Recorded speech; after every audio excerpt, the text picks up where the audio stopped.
नमः। ॐ ऐं ह्रीं श्रीं पञ्चतन्मात्रसायकायै नमः। ॐ ऐं ह्रीं श्रीं निजारुणप्रभापूरमज्जब्रह्माण्डमण्डलायै नमः। ॐ ऐं ह्रीं श्रीं चम्पकाशोकपुण्डाकसौगन्धिकलसत्कचायै नमः।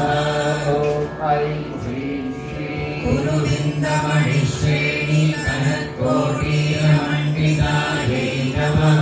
ॐ ऐं ह्रीं श्रीं अष्टमे चन्द्रविभ्राजहरिकस्तनशोभितायै नमः।